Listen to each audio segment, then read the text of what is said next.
Hi everyone. The big story tonight is gold. Excuse me. Well, yeah, gold is breaking down, but the biggest story is oil. Swing machine on a 5-minute interval went long oil at 75.19 at 11:40 on Friday. That was the 31st. At tonight, oil gapped open almost $5, which is $5,000 on news that the Saudis are cutting production. So we'll see how that plays out. But oil is definitely going to be rocking and rolling this week for sure. And the rest of the markets taking a little bit of heat here tonight, particularly the NASDAQ.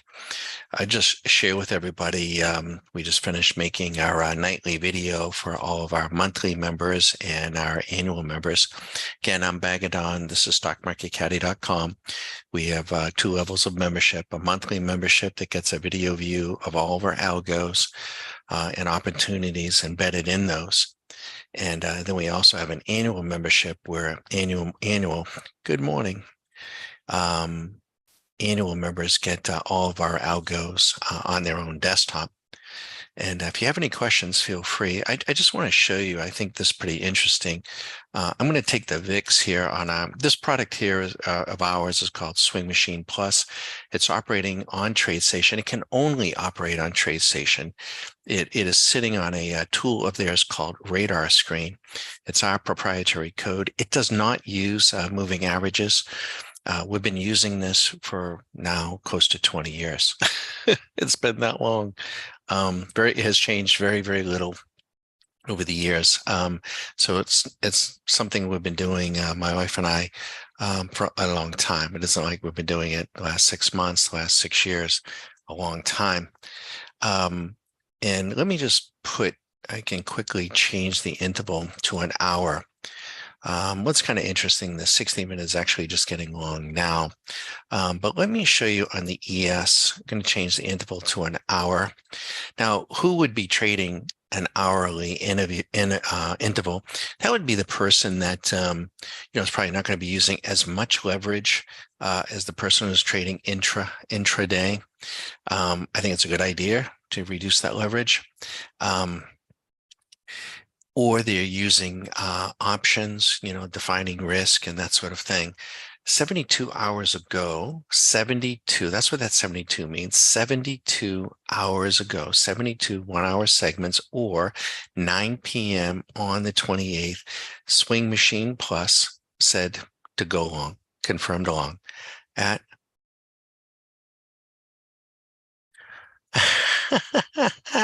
thanks a lot. Yes, be kind. Be kind.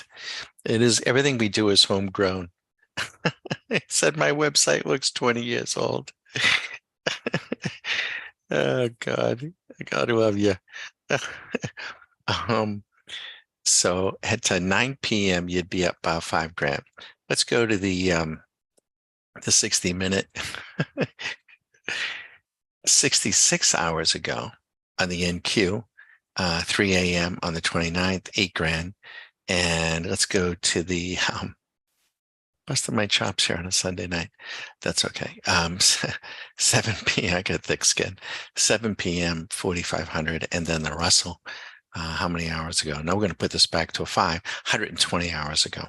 So you can very quickly change intervals as you get comfortable and decide how and what you want to trade.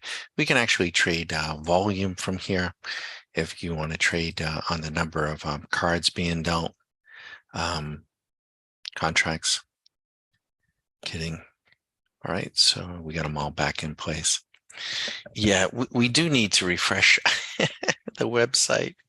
It's on my list of things to do, but we're all totally homegrown. We do all of our own coding.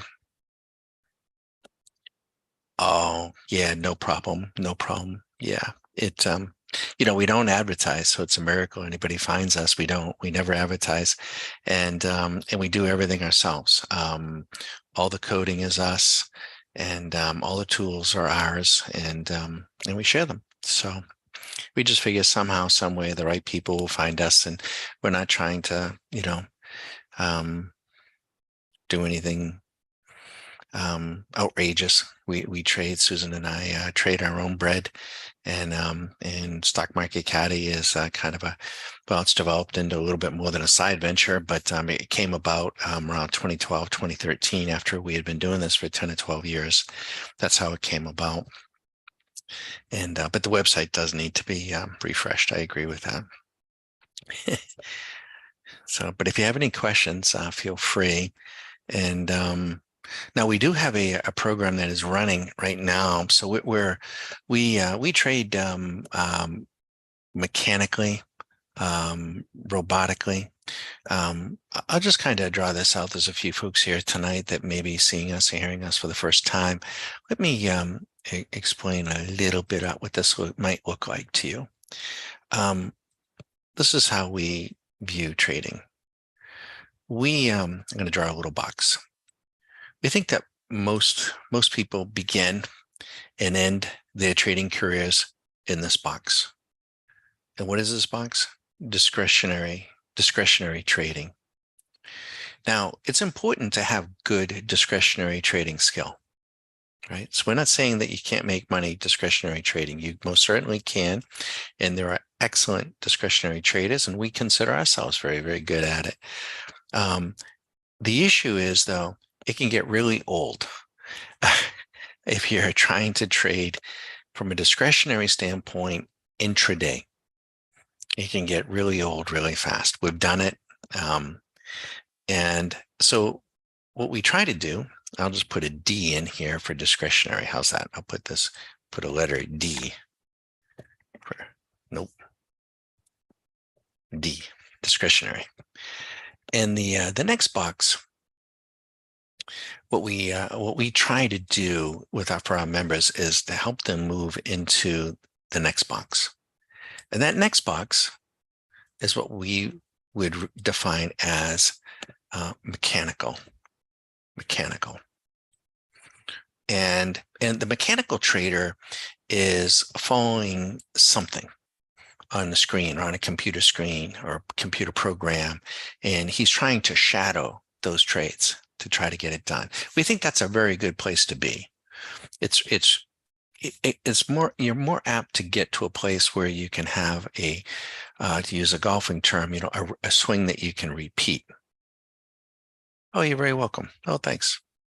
Yeah, no problem, John. So we want something that you can, a person can repeat. And then the next box, though, is what we're trying to do for our members. The way that we look at this is we try to move the trading into this box, and it's R. What does R stand for? Robotic. What's the difference? A trading robot will trade following the rules, computerized rules. It will enter and exit on its own. And it's a beautiful thing. It really, really is empowering, and it's a lot of fun. But I don't want to give anybody the impression that because we use these trading robots and because they're available to our annual members, that they are somehow just automatic. That, you just plug it in like an iRobot and it just vacuums up money. Not quite that way. There are times, though, we have a number of them. They can run that way for days, weeks, months. Sometimes some of them can. But I guess what I wanted to, explain is that a person needs to have good discretionary trading skills. There's no jumping the shark. There's no skipping this step, and that step. So if anybody's hearing my voice or seeing this for the first time, they've never done any trading, I wouldn't want them to join Stock Market Caddy because they think like, okay, well, Don's got all these robots and I'm just going to be able to plug in these robots and he's going to print all this money that I'm going to be able to quit my job and, we're going to retire wealthy, that sort of thing. That's not a mature or a realistic view. Now, we've had folks do extremely, extremely well, but they've worked very, very hard, and they have worked very hard on these skills, worked very hard on these skills to get to this skill. And so the parallel I make is, you may have the money to buy a small airplane, right? Buy yourself a beautiful airplane, and that little airplane, there's I live in Tampa Bay. There's the sun and fun flying going on in Lakeland. I always think about this, as all these, folks are flying in. I'm not a pilot, but I'm sure the plane has a little cruise control to it, right? Like cruise control in a car. Well, you still need to be a pilot. you know, just because you have a new plane, you know, I'm not going to get in the plane beside you. If you're telling me, all the thing's going to fly itself. I'd like to think and hope that, you have the piloting skills. So although the robots can trade by themselves, you must have good piloting trading skills to manage them and to know how to adjust them. Now, we spend a lot of time trying to explain that in detail. But our members, our annual members, I'll ask this frequently. It'll be like, how many times, like in the last week, how many trades in the last week would you say you put on a discretionary basis? Now, the retail crowd, they'll probably say 80, 90%. They don't even know what you're talking about. What do you mean? I put them all on. Our annual members, 80% or more, they will be either mechanical and or robotic. In fact, I had one member, and I asked, he says, Don, I can't remember the last time I put on a discretionary trade. I just can't remember. And just as relaxed as can be about it. It's really relaxing. It's a beautiful thing. But this is where they live. So I can draw a little arrow. I think I got an arrow here. Yeah, I got one of these little arrows on Zoom. So they live in between here and here. But there's a fourth box. There's a fourth one. And what is that box? What do you think that is? I'm going to make it a little bit bigger because it's really pretty challenging, and it's where we spend the rest of our life as traders. And we can go back and forth. And I can explain further what I mean by, oops, that's supposed to be an arrow, but I'll leave it at that. What is that? That box is RH. What is RH? Any idea? It's robotic hedging.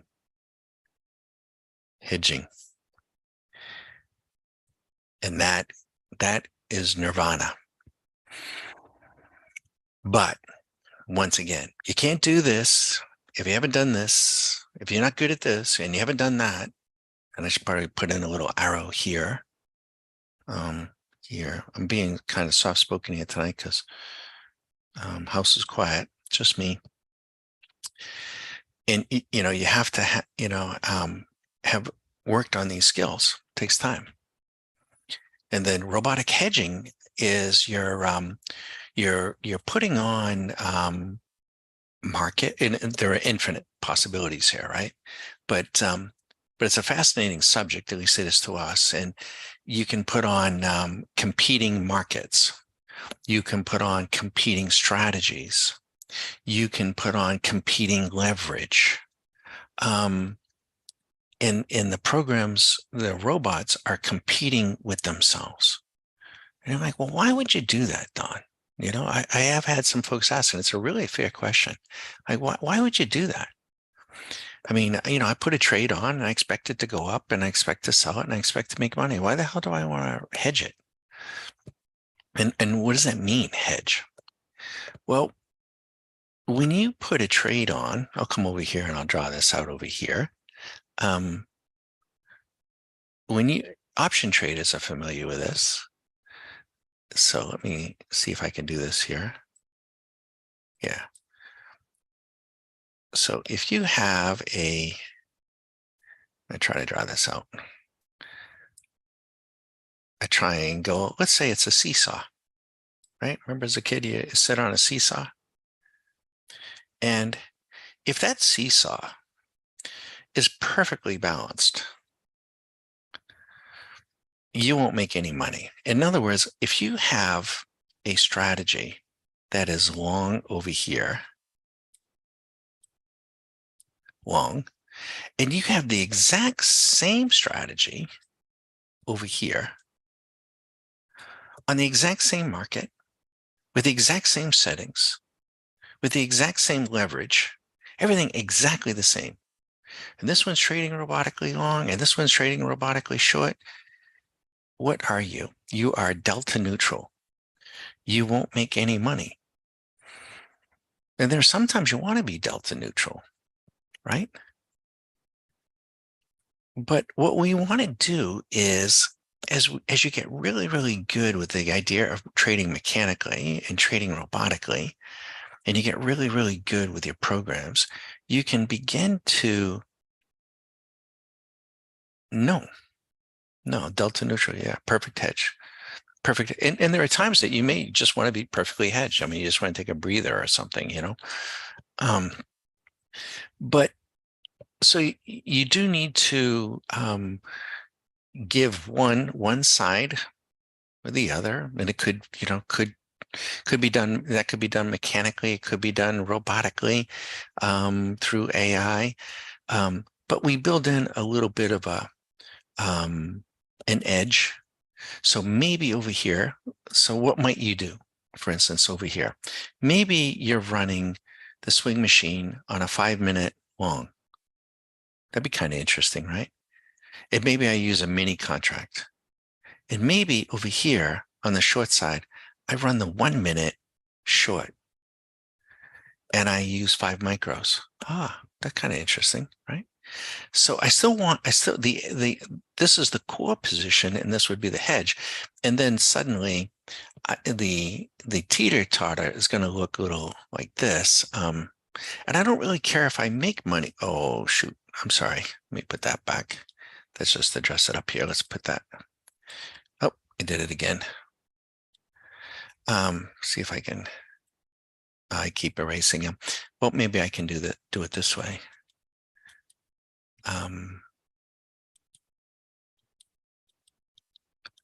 Yeah, there we go. All right. So I'm using the zoom tools here. So when you build in a hedge, yes, you want whatever you're doing to go up, but you put in a little bit of a hedge. And so that maybe the short is losing a little bit of money. But the purpose of this is so that when the money starts accumulating here, you smooth out the volatility in your account. So we can have the market, we can have a market that is very, very volatile, but we want to smooth out the volatility in our account. And that's kind of the way we do it. Another way to think about this too, I always come back, you know, and I don't like heights at all. I don't even like thinking about it. But I do find it really interesting to listen to these podcasts by pilots and stuff because they do a lot of things that, you know, that we do. They're very mechanical. They talk about like they when they're landing. What do they call that? A sterile cockpit. Yeah, where there's no chatter in the cockpit, like below a certain level. You know, they're supposed to be very focused on what they're doing. But there's that story about the plane in Chicago back years ago where there was an accident where a part of the engine came off and cut off some of the hydraulics on the tail. Remember? And the plane ended up crashing out in Iowa cornfield, and people survived, but a lot of people got killed. But they had to steer the plane, and they had no hydraulics to steer the plane. And what they did was they were throttling one engine more than another engine, and they would throttle the power from one engine to the other, and they would steer the plane. Of course, the plane was dipping and everything wildly horrible situation. So when we're hedging, we have a core position. It's like an engine on one side, and then we have another engine, you know, maybe, and we're not throttling it as much. And we're just trying to even out the wings of our account. That's what we're doing. But again, you can't, you can't go from not having any of this to doing that. It's just not going to happen. You're not going to watch one video. You're not going to go buy a set of golf clubs and, go out and shoot scratch golf without practicing and without working on it. But that's kind of what we're doing, as I digress a little bit. And we have about at this stage, we have close to 70 proprietary indicators, controlled, predictable. Yeah, yeah. I don't want to make it sound, but it's just to finish the thought. 70 proprietary indicators, show me studies, paint bars, radars. This is a radar, and this radar tool is only available at TradeStation. It's a fantastic tool. Fantastic tool. Nobody else has it. They have a patent on it. It's great. It's phenomenal. They're phenomenal. And I have no relationship with them, just been a customer for a long time, and they're phenomenal. When John says, controlled, predictable movement, well, the market, we don't have any control over the market. The market is not controlled, and the market is not really predictable. And what I mean by that is another analogy. Centuries ago, I'm not a sailor. I have members that are sailors, but from books that I've read and stuff, they say that years ago, as ships would cross the Atlantic Ocean or the oceans around the world, the captains, before they had GPS, right? They had something called a sextant, and they would line up, where they were. They would line up the horizon, and they would, oh yeah, that's another tool. We're actually, yeah, thank you, John. That's a great tool that we used. John's referring to a video we made. We don't make as many videos on that. We really need to. We still use it. It's called the Pebble Beach radar. And we were using that before Swing Machine. Right. So we focus so much on, but you create by hedging, you create a synthetic instrument. Yeah, of sorts. So I guess where I was going to go with the controlling aspects, and I appreciate it, John, is that this is the way we think about these things. And if it helps you to understand, and it helps you also discern, you listen and watch to a lot of other people. I don't see or hear. I really don't. I listen and watch a lot of things on the Twitter. I don't hear or see anybody doing anything like what we're doing. Nobody. Zero. So if ever you do, you let me know. I don't see a soul. I don't. But not that I'm looking for them, but maybe that's part of it. I don't know. I don't see anybody doing anything close to what we're doing. But they would fix their position on the ship with a fixed horizon and then a star. And they would triangulate, and they could map, kind of, where they're going to go. But the market, the solar system is fixed. The Earth is fixed. The horizon is fixed at different times. Those are fixed points, and you can triangulate if you have 3 fixed points. But if you don't have fixed points, then you really can't triangulate. So, if ever you've seen the tick data of this market, now it looks very neat, right? It looks very beautiful here to look at this, right? But if you actually see the tick data, it's a mess, right? It looks like a snow globe. It's just tick data, just shit thrown all over the place.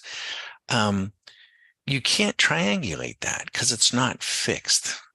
In that data, that snow globe, as it gets shaken up and the stuff's floating all over it in the market, it's never going to line up exactly the same from one day to the next.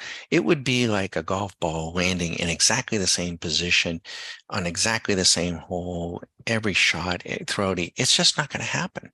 It isn't going to happen. I'm very triggered. I found the channel and caught the live stream. Well, it's funny you should say that because we just figured that um, that the folks who we're trying to reach will find us, and when they do find us, they'll know. So it is funny you should say that. So on this notion, though, that it's chaos, so it is chaos. I mean, the tick data is absolute chaos. If you're like, well, then how the hell? Then what do you do? Then how do you do this? And how do you? Um, we would equate the movement of the market to not be the stars or astronomy, so we can't triangulate, but we would equate it more to the surface of the ocean. Also very chaotic, right? And the waves are never in exactly the same place. And they're always at different heights. And every once in a while you get a rogue wave. And you get this wave going that way, and you get that wave going that way, kind of like the Bering Sea, right? And I love watching that show, by the way. I like watching, Sig and those people, and they, steer their boats. And, it looks really easy, doesn't it? I mean, it looks like, you just get behind the boat and, I can steer the boat. I can pick up those crab pots. Yeah. Okay. Sure you can, right? Guy's got a lifetime doing that. I'm sure there's a technique. I glean a little bit from watching the show, but I probably have no clue of what they're doing. But yet they can go out into calm seas, rough seas, hurricane seas, and go and collect those crab pots and get the crab pots on the boat and back to shore and cash them in for dollars. The market is the surface of the ocean. You are a pilot. You are a crab boat captain. It's you. All this other bullshit, the macro babble bullshit, is macro babble bullshit. It doesn't matter. It doesn't matter. Unless you're putting on something that, you want to put on some leaps or something and you want to place a bet where the market is in December of next year. Okay, maybe you want to, put a little mad money on it, but that's not what we're doing. We're coming in and we're taking the plane out for a spin, and we're taking the boat out into the sea, and we gotta steer it, and we're gonna use our technology in a big way, and we're gonna use our skill set, and we're gonna know um, these markets, and we're gonna get the job done, get the fish in the boat. I hope that makes sense. I didn't really expect to explain all that. I just thought I'd give everybody a chance to see it on a Sunday night. John, thanks for the feedback. And if there's any questions, we're not going to be here all night. In fact, I'm going to be going to bed. We're going to get up early tomorrow. Now, Swing Machine, for our members, our annual members get all of these tools on their own desktop. However, we've been using Zoom before Zoom was Zoom. In fact, we have members that, oops, my machine is trying to back itself up on Sunday night. I don't want that to do that right now. But I lost my train of thought. Easy for me to do. I forgot what I was. I forgot where I was. What happened is on Sunday nights, my machine, I usually back it up on Saturday mornings, and I just got an alert saying it was trying to back itself up. And if it did that, I was going to abruptly cut everybody off. So, and then I lost my train of thought of where I was. But if you have any questions, feel free, and be sure to visit the website. And we're available 9 a.m. to 9 p.m. any day, 813-758-8263. We're not a broker. We're not a financial advisor. Don't manage anyone's money. We don't make specific claims. We don't make recommendations for you to do anything with your money. We don't even recommend that everybody should do this. The reality of it is most people probably shouldn't. Our members will make more decisions in a week on what they're doing and how they're doing it than most people probably make in a lifetime. Honestly, it's got to be something you really, really like to do, something you really, really want to do. There are going to be frustrations. No, we've had no, we've had Swing Machine for probably 20 years now. Scary. Yeah. We've changed a little bit of it, but not too much. Yeah, we've had it a long time. Yep. It's crazy. The way it came about was, long story short, I spent 25 years teaching surgeons how to do surgery, and my wife Susan worked for IBM and flew to software. In the early 2000s, Susan stopped traveling, was teaching yoga and spinning, and I wanted her to take over our market activity. Up until that time, I had been doing it all, and I was doing it the old-fashioned way, and I had grown really disillusioned and not discouraged, but just disgusted. I saw it to be the scam that it was shortly after the dot-com, and we survived the dot-com, but I mean, we couldn't, I wanted to short it. We couldn't even short back then, if you recall. Um, so I took a sabbatical for 6 months and to teach Susan, and Susan um, was really good endeavor because she's very good at math. And I was doing a lot of trade what you see type thing. And Susan was a very empirical, very math based, and was asking me all these annoying questions. And from that, she made me stop and think, I want, no, wait, what am I doing exactly? And why is Susan asking me these questions? And so between the two of us, and what happened was I ended up never going back. Um, and I wanted to develop tools, though, that Susan could just look at and know where the market is, right? You want to be on the right side, right? And a lot of people say that we did too. I want to be able to just know what side the market I should be on. Let's put it. And but it was Susan's math background that when I started to describe um, what I had been doing a little bit to Susan, she just saw it through a different lens. She just saw it really through math. And so all of this came about by her looking at what we call nodes, price nodes, and the price section. And it's very unique, and it's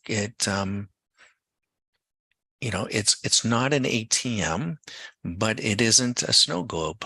This is tick data. You're looking at virtually every tick that's going through these markets right now, and it it orders that price action for us so that we can take action. And there's a technique for using this. There is, which we don't have enough time now, and we when a person goes through Q school, we get them focused on it. But this isn't the only tool, right? So like I say, we have another strategy that if it fires, it's going to go in up here, and we'll be tracking here, and we will we videotape this overnight action for our members too. But we've been using it a long time.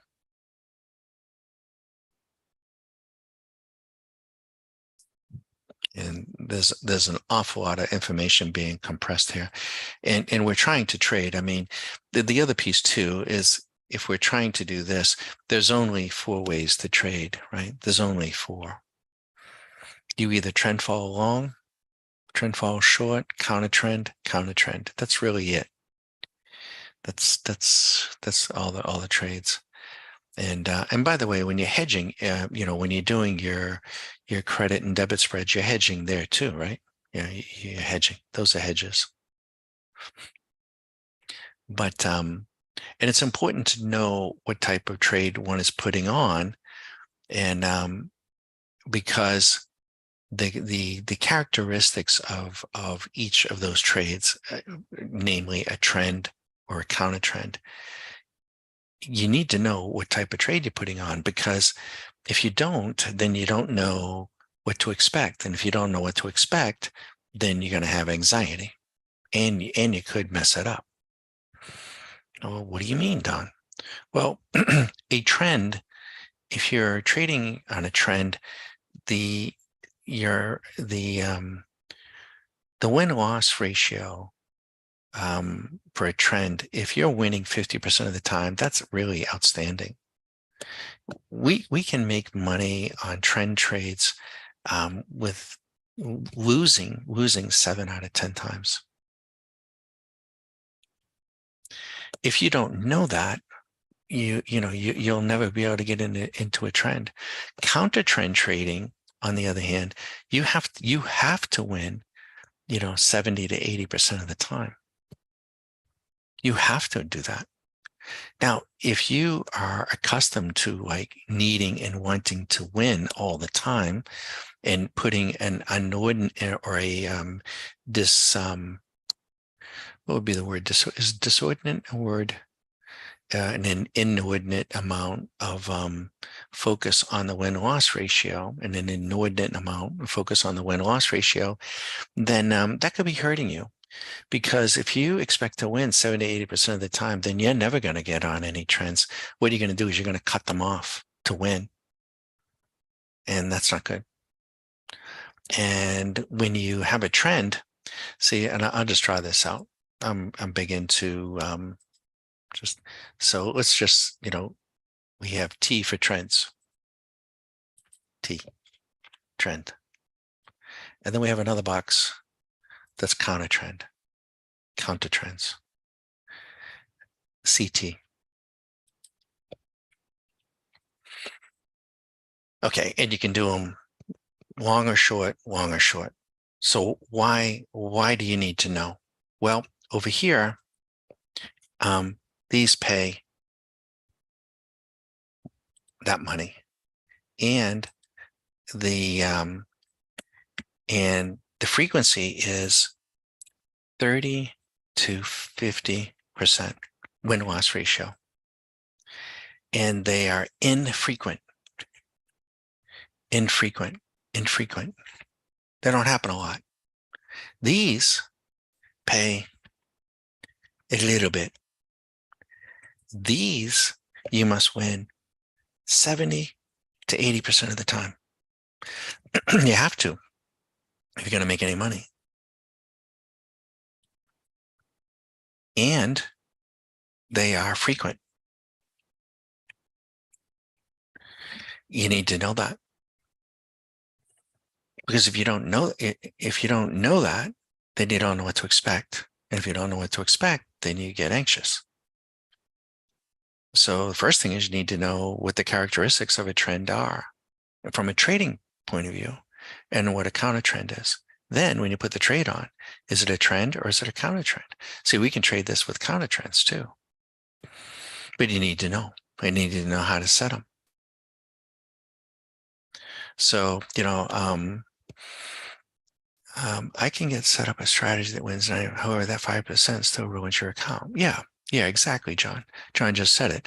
I can set up a strategy that wins 95%. However, that 5% still ruins your account. You're exactly right.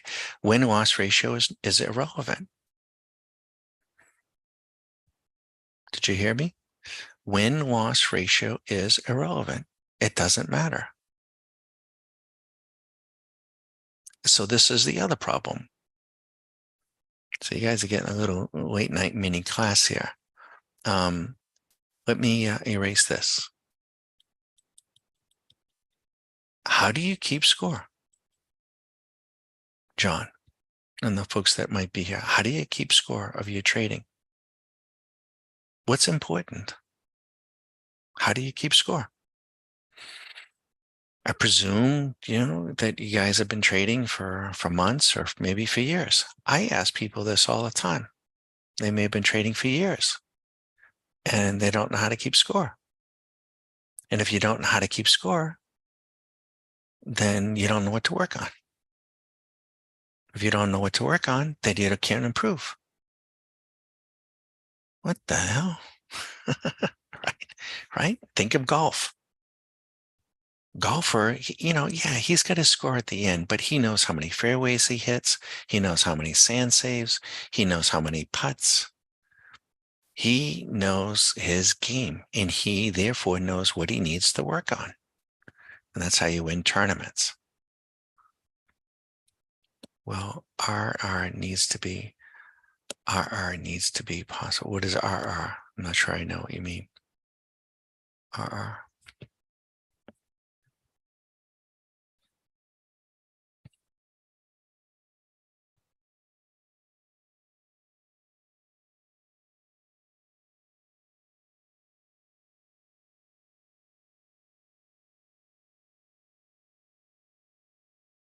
I'll wait and I'll answer it for you, but what we focus on, risk reward. Yeah. Um, because see, in what John was describing, why win-loss ratio? A person could say, and there we have them, right? We got the guy, he's quad one, quad two, quad four, the hockey captain there up there in Connecticut, and you subscribe for this, that, and the other thing, and they'll say they got a 90% win-loss ratio or some dang thing, and they make pennies. You could have you could have a 90% because if you make $1,000 nine times in a row, yeah, you make 9,000, but if you lose 30,000 on the 10th trade, what good is it? And the wider the stop, the greater the win-loss ratio. So and it feels good. It feels good until it doesn't. It's like pissing in bed. It feels good at first and then it doesn't. And that's what is dishonest about a lot of the systems or so-called systems, that people are, either promoting or trying to hawk or sell. And we're not. None of our individual programs are for sale, but yet you can get them. But under our under our rules, because I want to make sure that people get the education and the chance to think these things through before they start getting anything from us, because I don't want people to get hurt or pissed off. Wide stop win trades till it doesn't. Yeah, exactly. Yeah, there's a number here. I used to have it. Let me look here. Because it used to come up quite a bit. Let me see here. Do I have the percentages? It's really remarkable. Um, if you, let's see, let me think about this for a minute. I want to make sure I give you the right percentages.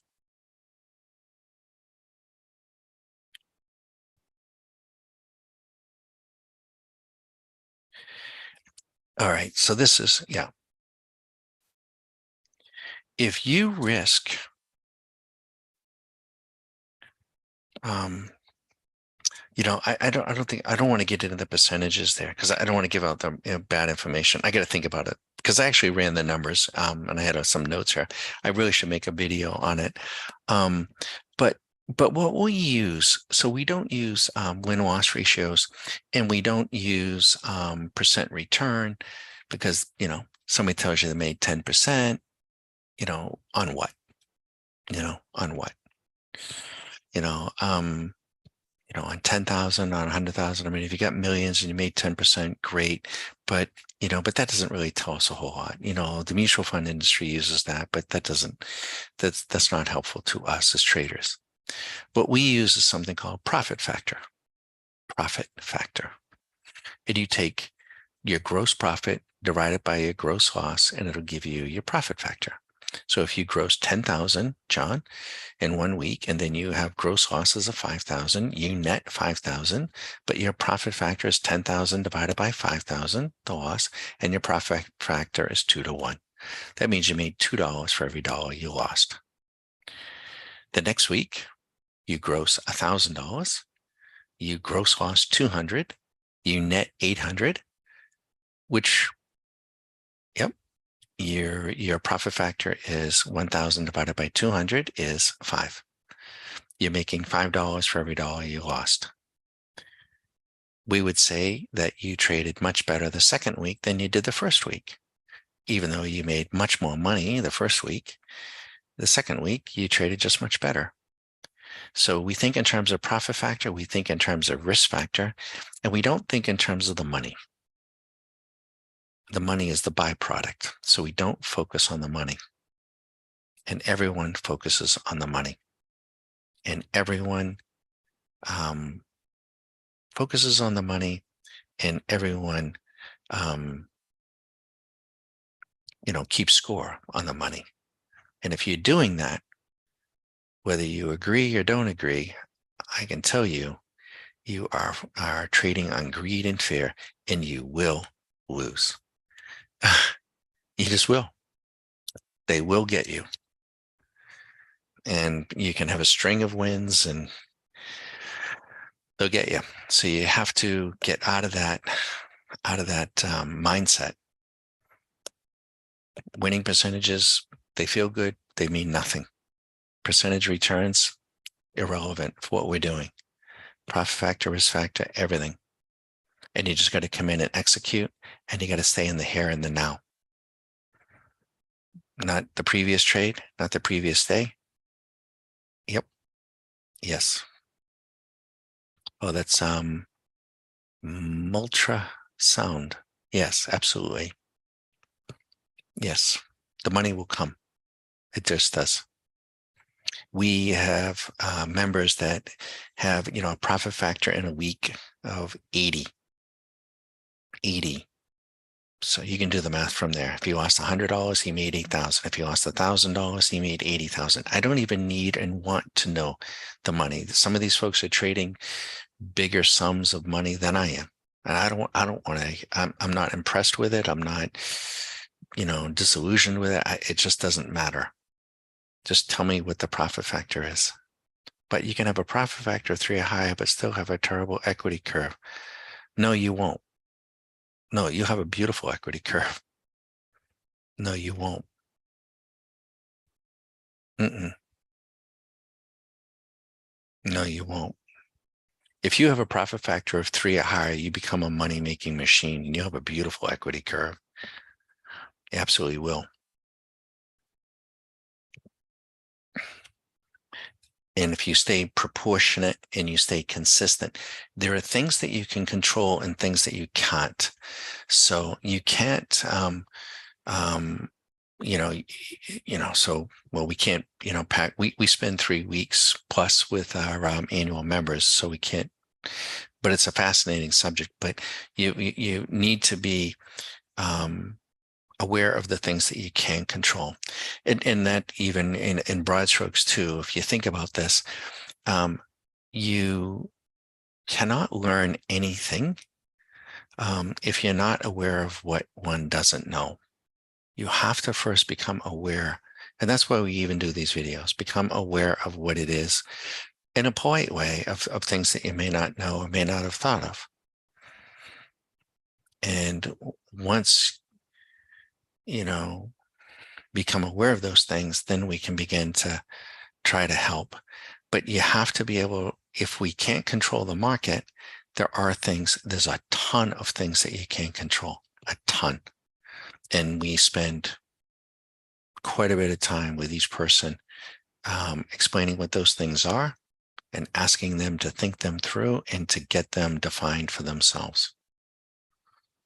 That is what goes into a handsome equity curve.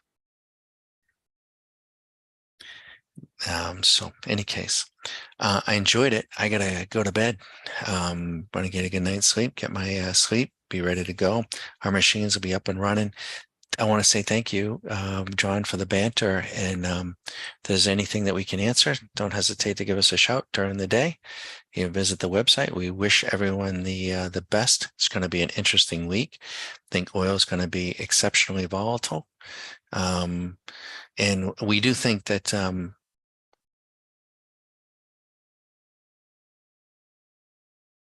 well, yeah, yeah, I understand. Can't, good